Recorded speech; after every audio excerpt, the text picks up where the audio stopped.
नमस्ते दोस्तों। आज की कहानी कुछ अलग है, लेकिन मुझे यकीन है कि आपको जरूर पसंद आएगी। आप सभी जानते ही हैं कि जब 5-6 औरतें जब एक जगह इकट्ठा होती हैं, तो उनकी बातें कैसे रंग जमाती हैं। और अगर कोई हल्का फुल्का छटपटा विषय निकल आए, जैसे तुम्हारे पति तो सोने नहीं देते होंगे, इन सब में तो वे खूब मग्न हो जाती हैं। या फिर चाहे वह घर की बात हो या पड़ोस की या सहेली की शादीशुदा जिंदगी की, वे इन सब विषय को बड़े चाव से करती हैं। तो दोस्तों, जब मैं और मेरी माँ नानी के गांव से लौटे, तब उसके 3 दिन बाद का यह कहानी है। मेरा नाम अनिरुद्ध है। उस दिन दोपहर को खाना खाकर सब काम निपटाने के बाद मैं अपने कमरे में आराम कर रहा था। माँ नीचे हॉल में बैठकर टीवी देख रही थी। फिर थोड़ी ही देर में माँ की 5-6 सहेलियां उनसे मिलने आ गईं। मैंने दरवाजे की दरार से देखा तो मधु चाची, रमा चाची, गायत्री चाची, लीला चाची और मीना चाची आई हुई थी। इनमें से 4 चाची मुझसे पहले बात कर चुकी थीं। तब माँ ने उनका स्वागत किया और वे सब नीचे फर्श पर बैठ गईं। फिर चाय पानी के बाद उनकी बातें रंग पकड़ने लगी और मैं कान लगाकर सुनने लगा। मधु चाची बोली, अरे भाभी, कब आई गांव से? आपकी माँ कैसी है? तब माँ ने कहा, परसों शाम को आई और मेरी माँ भी बिल्कुल ठीक है। फिर रमा चाची बोली, भाभी, आप तो गांव से लौटकर बहुत खुश दिख रही हैं। आपके चेहरे पर अलग ही चमक है। इस पर माँ बोली, रमा, तुम कुछ भी बोलती हो, मैं जैसी थी वैसी ही हूँ, कोई बदलाव नहीं है। मीना चाची बोली, अरे सरोजा, इतने दिनों बाद तुम भाभी जी से मिली तो खूब मस्ती की होगी ना? माँ बोली, कुछ भी कहती हो मीना, भाभी जी ऑफिस के काम से 4 दिन बाहर चली गई थी तो मेरी बहन ने अपने घर बुला लिया था। लीला चाची बोली, अरे फिर तो अनिरुद्ध अकेला ही तुम्हारे साथ था, है ना? फिर खूब मजा आया होगा सरोजा। माँ बोली, लीला, तुम्हारी जबान में अच्छी बातें हैं कि नहीं, कुछ भी बोलती है तू। तभी बहस को रोकते हुए गायत्री चाची बोली, अरे सरोजा, अनिरुद्ध तुम्हारे बेटे जैसा है, वह ऐसा कुछ नहीं करेगा। वह तुम्हारे पास आता तो चिपकने, लेकिन कुछ अभी तक किया नहीं है। इस पर रमा चाची बोली, हे भगवान, क्या कह रही हो गायत्री, मुझे तो ये सब पता ही नहीं था। इस पर लीला चाची बोली, क्या बताऊं, अब तो मुझे खुद पर ही शर्म आने लगी है। मेरा बेटा विवेक, वो भी बहुत जिद्दी हो गया है। मैंने उसे डांटा, फटकारा, लेकिन वह सुधरने का नाम ही नहीं ले रहा। अब वह इतना बड़ा हो गया है, कॉलेज जाता है, ऐसे में उस पर हाथ कैसे उठाऊं? मैंने नजरअंदाज किया तो उसका हौसला और बढ़ गया। अब तो मैं भी थक गई हूँ। फिर मधु चाची बोली, लीला, मुझे सच बताओ, तुम दोनों के बीच अब तक कुछ हुआ तो नहीं? माँ बोली, लीला, तुम उससे प्यार से बात करो, जानने की कोशिश करो कि वह ऐसा क्यों कर रहा है। ये उम्र ही ऐसी होती है, अगर सही मार्गदर्शन न मिले तो बच्चे भटक जाते हैं। रमा चाची बोली, सरोजा सही कह रही है, लीला, तुम उससे खुलकर बात करो। तब लीला चाची बोली, अरे परसों ही मैंने उससे बात की। उसने कहा, माँ, तुम मुझे बहुत अच्छी लगती हो, मुझे बस एक बार तुम्हारे साथ करनी दो। अब आप ही बताओ, मैं क्या करूं?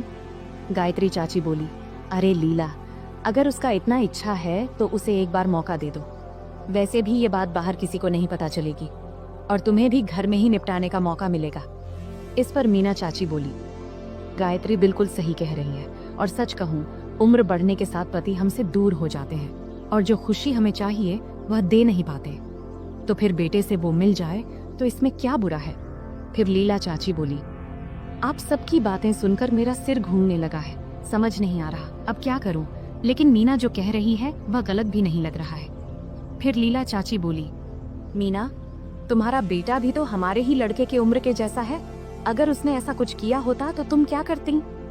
तब माँ भी बोली, हाँ अब बोलो मीना, जवाब दो। तब मीना चाची बोली, तुम सुनना चाहोगी मेरा जवाब? तो सुनो, मेरा बेटा जब कुछ भी मुझसे चाहता है तो मैं उसके पास खुशी खुशी जाती हूँ। फिर हम दोनों बहुत खुश रहते हैं और वैसे भी घर में ही सब कुछ निपट जाता है, तो क्यों मना करूँ? तब गायत्री चाची बोली, मीना, तुमने जो किया वह बिल्कुल सही किया, नहीं तो बच्चे बाहर कुछ उल्टा सीधा करेंगे और परेशानी हमें ही झेलनी पड़ेगी। इससे तो यही बेहतर है। रमा चाची भी बोली, लीला, तुम ज्यादा मत सोचो, मीना जो कह रही है वो सही है। अगर वह इतना पीछे पड़ा हुआ है तो उसे एक मौका दे दो, तुम्हें भी कुछ अलग अनुभव करने का मौका मिलेगा। इस पर एक बार सोचो और फिर विचार करो। तब मधु चाची भी बोली, लीला, अब तुम्हें ही एक कदम आगे बढ़ाकर उसे संभालना होगा। अगर वह तुमसे बात करने की कोशिश कर रहा है तो तुम भी उसका साथ दो, उसे जो भी चाहिए दे दो। फिर देखना तुम दोनों कितने खुश रहोगे और धीरे धीरे तुम दोनों को एक दूसरे का साथ भी अच्छा लगने लगेगा। तब लीला चाची बोली, अब जब तुम सब इतना कह रही हो तो मैं कोशिश करके देखती हूँ, लेकिन मुझे बहुत शर्म आ रही है ऐसा कुछ करने में, और डर भी लग रहा है कि अगर मेरे पति को पता चल गया तो क्या होगा। तब माँ बोली, लीला अब इतनी ज्यादा मत सोचो, अगर तुमने तय कर लिया तो सब कुछ ठीक हो जाएगा। गायत्री चाची भी कहने लगी, तो फिर अब किस बात का इंतजार है लीला, जल्दी निकलो, इससे पहले कि तुम्हारे पति घर आएं, तुम्हारा काम हो जाना चाहिए। तभी मीना चाची बोली, लीला एक बात बताओ, तुम्हारे बेटे की ऊंचाई कितनी है, क्या तुमने कभी ध्यान दिया है? इस पर लीला चाची बोली, मतलब मुझे समझ नहीं आ रहा कि तुम क्या कहना चाहती हो मीना। मीना चाची बोली, अरे लीला तुम्हें इतना भी समझ नहीं आता, मतलब कि वो जैसा है उसका ताकत समझने की कोशिश की है क्या? अब समझ आई बात? इस पर लीला चाची बोली, मीना क्या बात कर रही हो, अभी तक तो मैंने उस पर ध्यान ही नहीं दिया है। तब मधु चाची बोली, लीला तुमने ध्यान न दिया हो, लेकिन जब वो तुम्हारे पास आता है तो तुम्हें अंदाजा तो हो ही जाता होगा, है ना? तब लीला चाची बोली, हाँ, उसी से लगता है कि वह मेरे पति से ज्यादा आकर्षित है। फिर रमा चाची बोली, लीला अब तुम्हारे पास सुनहरा मौका है, बिना समय बर्बाद किए उस लड़के को समझदार बनाओ और खुद भी अपने जीवन को बेहतर करो। एक बार बात हो गई तो तुम्हारी जिंदगी सुलझ जाएगी। ये सब सुनने के बाद लीला चाची उठी और बोली, अगर मैं यहाँ और रुकी तो तुम सबकी बातें और सलाहें कभी खत्म ही नहीं होंगी, अब मैं चलती हूँ। अच्छा हुआ कि तुम सबने सही सलाह दी, चलो मैं चलती हूँ, मेरा बेटा मेरा इंतजार कर रहा होगा। यह सुनकर सब जोर से हंसने लगी। फिर गायत्री चाची ने कहा, लगता है आज लीला अपने बेटे को खाना खिलाने वाली है। फिर सब जोर जोर से हंसने लगी।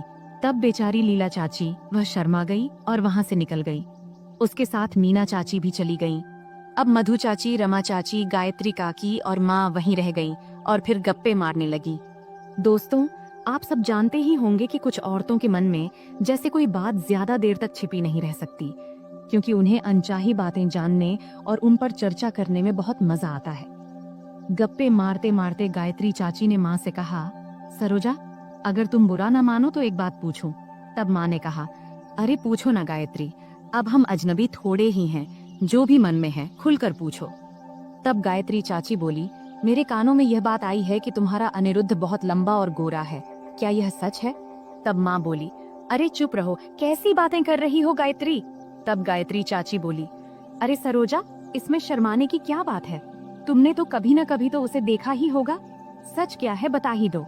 रमा चाची भी बोली, हाँ सरोजा एक बार साफ साफ बता ही दो, मेरा तो बुरा हाल हो रहा है, सुनने की उत्सुकता बढ़ती जा रही है।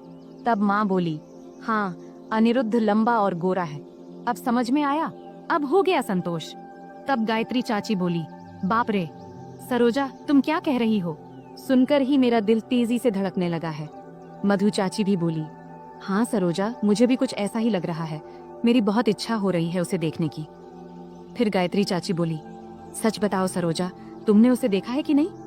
तब माँ बोली, अरे भाई सुबह उसे उठाने गई थी तभी देखी थी। तुरंत रमा चाची बोली, अच्छा फिर तो तुमको सर्दी हो गई होगी है ना? तब माँ बोली, रमा कैसी बातें कर रही हो तुम? फिर रमा चाची बोली, अगर मैं होती वहाँ तो मेरी तो निकल ही जाती। फिर गायत्री चाची बोली, हाँ सरोजा मुझे भी चैन न पड़ता। तब मधु चाची बोली, यह सब सुनकर ही ऐसा लग रहा है कि अब उससे बात किए बिना रहा नहीं जा सकता सरोजा। तब एल गायत्री चाची बोली, मधु तुम्हें नहीं लगता कि कभी कभी तुम्हें भी अपनी बात कहनी चाहिए?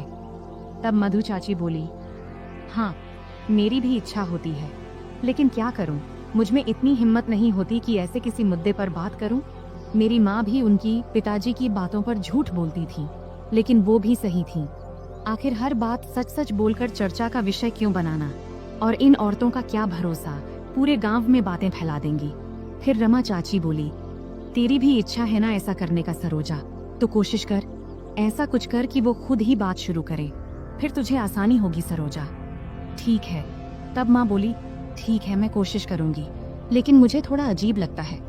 इतने में बाहर से सब्जी बेचने वाले की आवाज आई। तब शाम के 5 बज रहे थे। माँ उठी और बोली, चलो बाय, मुझे रात के खाने और सुबह के टिफिन के लिए सब्जी लेनी है। फिर वह सब्जी लेने बाहर चली गई। बाकी औरतें भी सब्जी लेने के लिए उठ गईं और चली गईं। अब उनकी बातचीत वहीं खत्म हो गई। रमा चाची, लीला चाची, गायत्री चाची, मधु चाची और मीना चाची अक्सर हमारे घर आती रहती थी। फिर उनकी गपशप का कोई अंत नहीं होता था। हर 5-6 दिन में वे एक दूसरे के घर मिलती और खूब बातें करती। उनकी अपनी ही दुनिया थी।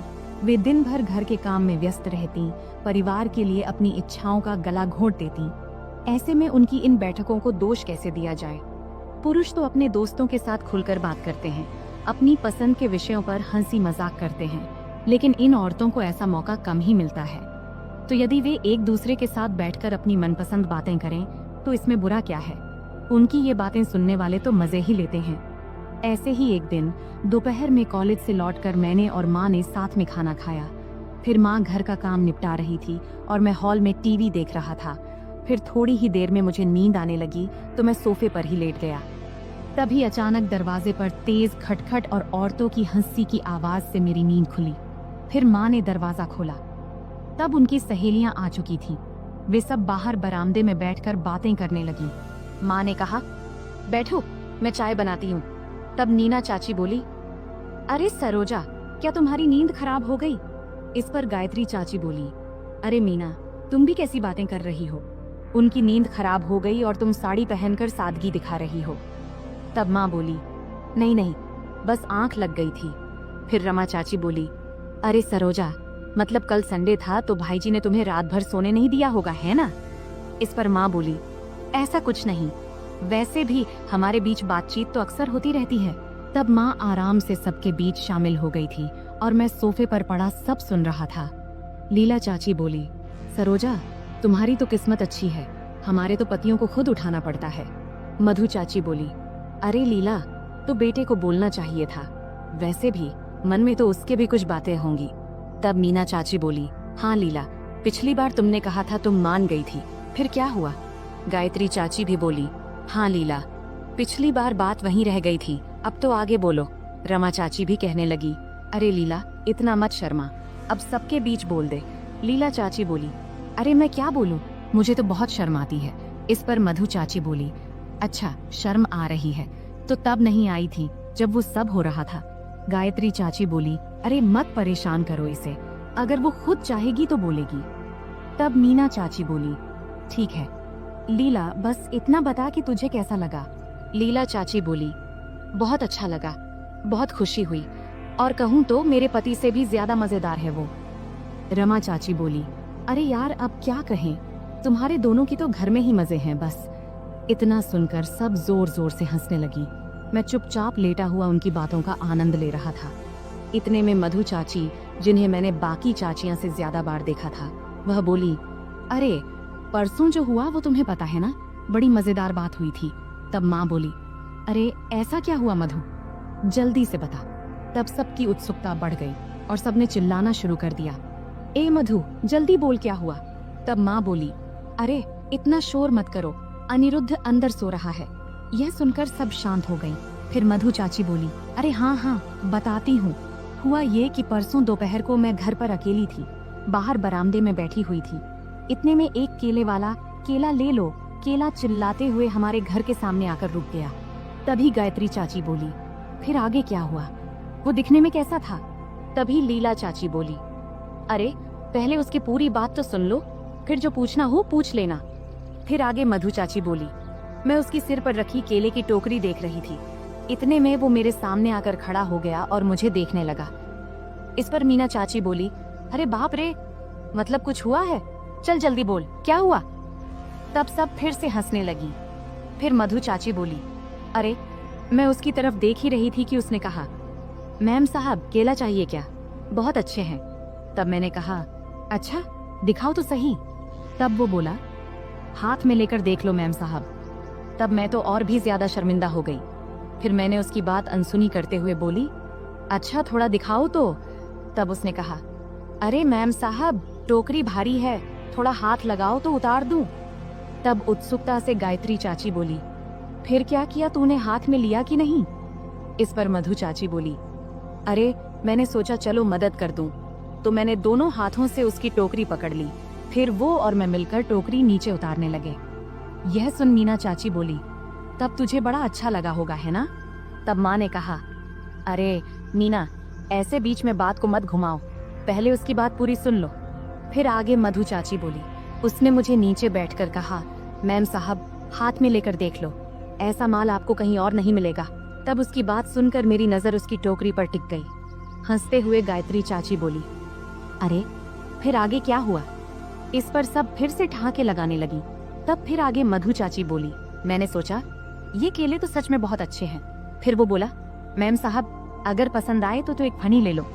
तब मैंने कहा, अच्छा दिखाओ तो, लेकिन दाम सही बताना। तब उसने कहा, मैम साहब आपके लिए 30 रुपये में दूंगा। मैंने कहा, अरे थोड़ा ज्यादा बता रहे हो, कम करो। फिर वो बोला, आप जो सही समझें दे देना। तब मैंने फणी ली और 20 रुपए देकर उठने लगी। तब मन ही मन मुझे बहुत अच्छा लग रहा था। फिर गायत्री चाची बोली, अरे फिर थोड़ी देर और रुक जाती, वैसे भी घर पर अकेली थी, मौका भी अच्छा था, यूं ही जाने दिया। इतना सुनकर सब जोर जोर से ठहाके लगाने लगी और मैं चुपचाप उनकी बातों का आनंद लेते हुए मुस्कुरा रहा था। तो दोस्तों, ये थी हमारी आज की छोटी सी कहानी। आपको ये कहानी कैसी लगी कमेंट करके जरूर बताएं। अगर आपको ये कहानी पसंद आई हो तो इसे लाइक करें और अपने दोस्तों के साथ शेयर करें। आगे भी ऐसी ही रोमांचक कहानियों के लिए हमारे चैनल को सब्सक्राइब करें और बेल आइकन दबाना न भूलें, ताकि आप हमारी कोई भी कहानी मिस न करें। धन्यवाद।